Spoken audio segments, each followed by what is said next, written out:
नमस्कार. लग्नाची वेडी या मालिकेच्या आजच्या भागामध्ये मी तुम्हा सर्वांचे अगदी मनपूर्वक स्वागत करते. आजच्या भागामध्ये आपल्याला पाहायला मिळतं राघव रिषभला म्हणतो, रिषभ आपल्याला लवकरात लवकर गडचिरोलीला जायला हवं. तेवढ्यातच तिथे पिंकी येते आणि त्याला म्हणते कुठे पण जाणार नाही तुम्ही. तर हे ऐकल्यानंतर राघव पिंकीला म्हणतो, ते माझं मी ठरवेल, मी कुठे जायचं किंवा कुठे नाही जायचं हे तुम्ही मला सांगायची गरज नाही. तर पिंकी मनाशीच म्हणते की काही झालं तरी राघव दाजींना थांबवायलाच हवं. आता पिंकी ही नाटक करत म्हणते की तुमच्या फॅमिलीला अगोदर माझ्याशी नीट वागायला सांगा.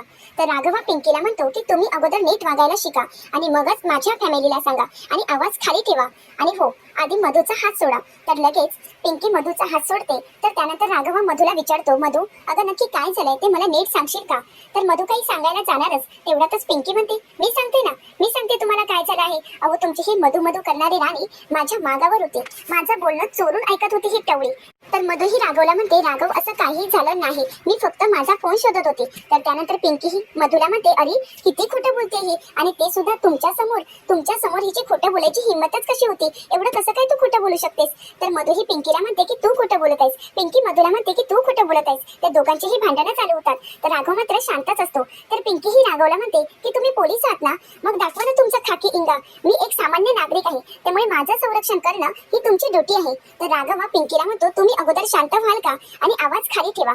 मधू खोटं बोलणार नाही. ती म्हणते ना की ती तिचा फोन घ्यायला आली होती, मग ती तिचा फोनच घ्यायला आली होती. हे ऐकल्यानंतर पिंकी ही राघवला म्हणते, हो का, ती फोन घ्यायला आली होती, परंतु तुम्ही पाहिलाय का तिला? तुम्हाला माहित आहे का काय झालं होतं तिथे? आणि आय विटनेस कोण आहे? एक लक्षात ठेवा, मी आय विटनेस आहे. मी स्वतः तिला हे करताना पाहिलं आहे. त्यामुळे तुम्ही मला प्रोटेक्शन द्यायलाच हवं आणि ती तुमची जबाबदारी आहे. माझ्या जीवाला धोका आहे. तर हे ऐकल्यानंतर रिषभ राघवला म्हणतो, दादा. तर राघव रिषभला म्हणतो, रिषभ मी तुला कॉल करतो, आपण कॉलवरच बोलू. तर रिषभ त्यानंतर तिथून निघून जातो. तर राघव पिंकीला म्हणतो, तुम्हाला इथे कुठल्याही प्रकारचा धोका नाही, मी तुम्हाला रूम पर्यंत सोडतो. हे ऐकल्यानंतर पिंकी ही राघवला म्हणते, वा वा, आता कसं डॅशिंग ठाणेदारासारखं वागत आहात आणि आजपासून मी तर तुम्हाला ठाणेदारच म्हणणार आहे. तर राघव म्हणतो, या मी तुम्हाला रूम पर्यंत सोडतो.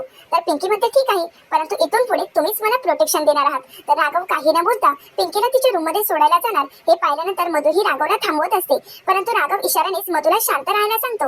आता राघव स्वतःच पिंकीचं प्रोटेक्शन करत आहे हे समजल्यानंतर मधूला तर धक्काच बसतो. तर राघव पिंकीच्या रूम जवळ जात असतानाच पिंकी ही मागे थांबते आणि मधूला म्हणते, एक गोष्ट लक्षात ठेव, या पिंकीला हलक्यात घ्यायची चूक करू नकोस. इथून पुढे पिंकीला हलक्यात घेण्याचा विचार सुद्धा आणू नकोस, नाहीतर काय परिणाम भोगावे लागतील याचा विचार कर. आता मधू मात्र शांतच होते. आता पिंकी तिथून निघून गेल्यानंतर मधूला मात्र पिंकीचा खूप राग आलेला असतो. मधू तिच्या रूम मध्ये निघून येते, परंतु मधूचा हात खूपच दुखत असतो. आतापर्यंत पिंकीने तिचा दाखवलेला इंगा मधूला आठवत असतं की पिंकी तिला म्हणालेली असते, वस्तू किंवा माणूस आपला नाही तिथे रुमाल टाकून ठेवू नये असं म्हणत तिचा हात पकडलेला असतो आणि तिला खूप त्रास दिलेला असतो. आता प्रत्येक त्रास मधूला आठवत असतो आणि पिंकीला ती घाबरूनही गेलेली असते. मधूला पिंकीचा खूप राग आलेला असतो आणि म्हणूनच मधू ही पिंकीचा बदला घ्यायचा ठरवते आणि मनाशीच म्हणते, पिंकी तू मला कमी समजू नकोस, तुझी अशी वाट लावेन की तुला कळणारही नाही आणि जो खेळ तू सुरू केलायस ना तो आता मी माझ्या पद्धतीने संपवणार.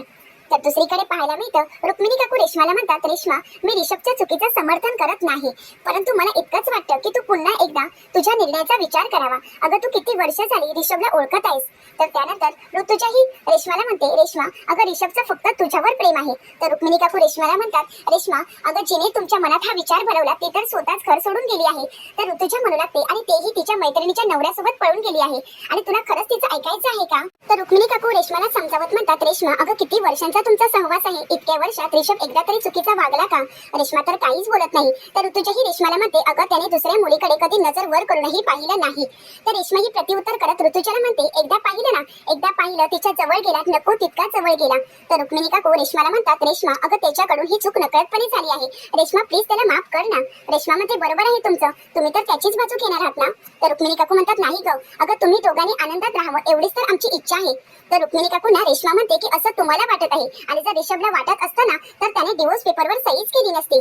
तर रुक्मिणी काकू रेश्माला समजावत म्हणतात, अगं रेश्मा अगं मला फक्त एवढंच सांगायचं आहे की तुम्ही दोघांनी एकत्र विचार करा. रेश्मा ही रुक्मिणी काकूंना म्हणते, परंतु तुम्ही सर्वजण मलाच का समजावत आहात, रिषभला तर कोणी काहीच बोलत नाही. तर रुक्मिणी काकू रेश्माला म्हणतात, रेश्मा अगं शेवटी बाईलाच तडजोड करावी लागते, बाईलाच ऍडजस्ट करावं लागतं, आणि म्हणूनच आम्ही तुलाच समजावत आहोत. परंतु रेश्मा तिच्या निर्णयावर ठाम असते, त्यामुळे ती कोणाचं काही ऐकून घ्यायला तयारच नसते. तेवढ्यातच तिथे पिंकी येते आणि पिंकी म्हणते, अरे अरे काय चाललं आहे असं म्हणत ती रुक्मिणी काकूला म्हणते, साईडला व्हा.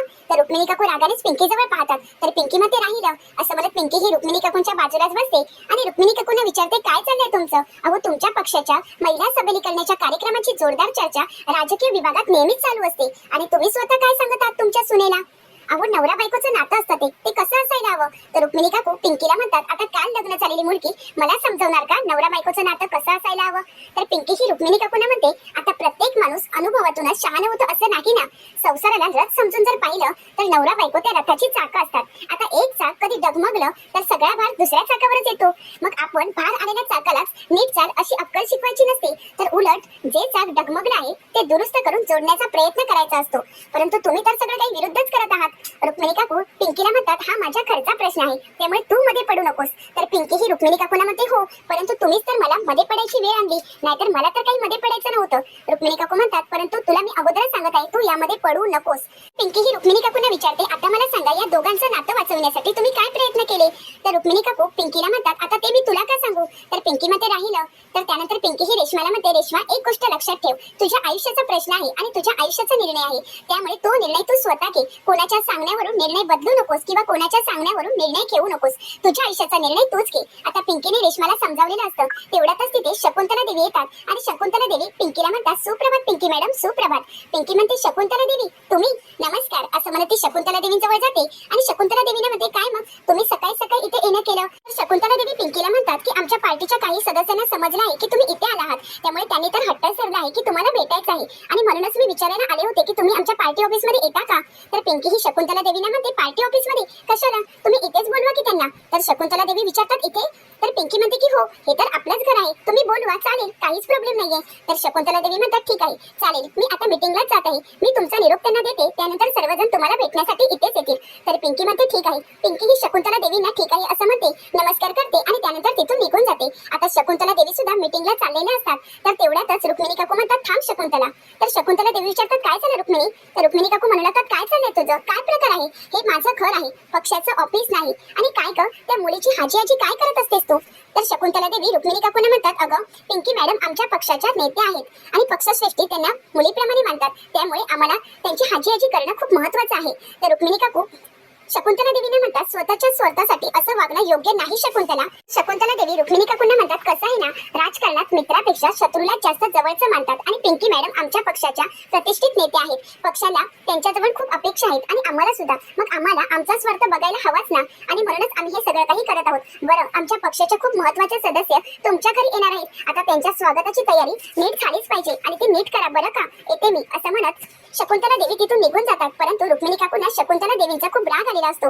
रुक्मिणी काकू मनाशीच म्हणू लागतात की ती स्वार्थी बाई आहे, स्वतःच्या स्वार्थासाठी काही करू शकते. रुक्मिणी काकू रागाने शकुंतला देवींजवळ पाहत असतात. तर दुसरीकडे पाहायला मिळतं, पिंकी ही आवडण्यासाठी तिच्या रूम मध्ये आलेली असते, परंतु पिंकीला रूम मध्ये आल्यानंतर वेगळाच वास येत असतो. पिंकी मनाशीच म्हणू लागते की इथे तर वेगळाच वास येत आहे, म्हणजे या रूम मध्ये कोणीतरी नक्कीच आलं होतं, परंतु जाऊ दे, मला आता आवरायला पाहिजे, कुठल्याही क्षणी पक्षाची माणसं इथे येतील असं म्हणत पिंकी ही आवरण्यासाठी बाथरूम मध्ये निघून जाते. आता पिंकी ही बाथरूम मध्ये निघून गेल्यानंतर मधु लगेचच पिंकीच्या कपाटातून बाहेर पडते, कारण मधु ही पिंकीच्या कपाटातच लपलेली असते. आता पिंकी बाथरूम मध्ये गेल्यानंतर मधु ही हळूवार पावलांनी बाथरूमच्या बाहेरच उभी असते, कारण ती खूप खुश असते. आता पिंकीला शॉक लागण्यासाठी मधुने अगोदरच तयारी करून ठेवलेली असते. तिने तिच्या गरम पाण्यामध्ये करंट चालू करून ठेवलेला असतो.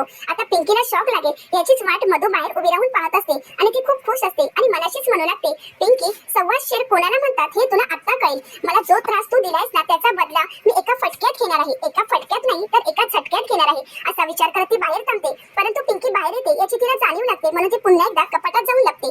तर पिंकी म्हणू लागते की मला राहून राहून असं का वाटत आहे की इथे कोणीतरी नक्कीच आलं असावं किंवा इथे कोणीतरी येऊन गेलं असावं, परंतु राहू दे, जाऊ देत ना, आता मी आवडते असं म्हणत पिंकी पुन्हा एकदा बाथरूम मध्ये निघून जाते. तर पुन्हा एकदा मधु ही तिच्या बाथरूमच्या दरवाजाच्या बाहेर उभी राहते आणि आवाज येतो का वाट पाहत असते, परंतु आवाज येत नाही, म्हणून मधु ही आतमध्ये जाणार. तेवढ्यातच पिंकी तयार होऊन बाहेर येते. आता पिंकीला अचानक समोर पाहून मधुचे मात्र 12च वाजलेले असतात. मधुने धक्क्यानेच पिंकीकडे पाहू लागते आणि मनाशीच म्हणते, हे काय, हिला शॉक कसा नाही बसला? हिला शॉक बसावा यासाठी मी तर एवढी तयारी करून ठेवली होती, परंतु हिला तर शॉक बसलाच नाहीये. आता पिंकीला नीट पाहून मधुला तर धक्काच बसलेला असतो, खऱ्या अर्थाने मधुला शॉक बसलेला असतो. आता मधु चेक करण्यासाठी बाथरूम मध्ये जाते आणि ती घाई गडबडीत नळ चालू करते, परंतु पिंकीला शॉक न लागता तो शॉक मधुलाच लागतो आणि मधूच तिथे कोसळते. आता पिंकी मात्र खूप खुश होते आणि म्हणते जशाच तसं. तेवढ्यातच तिथे राघव येतो आणि मधुला म्हणतो मधु अगं काय झालं आहे असं म्हणत मधुला सावरतो आणि रूम मध्ये घेऊन जातो. तर दुसरीकडे सर्वजण मधुची खूप काळजी घेत असतात आणि तिथे पिंकीही असते. तर पिंकी ही मधुकडे पाहत म्हणते कधी कधी आपण दुसऱ्यासाठी खड्डा खणत असतो परंतु त्या खड्ड्यात आपण स्वतःच पडत असतो.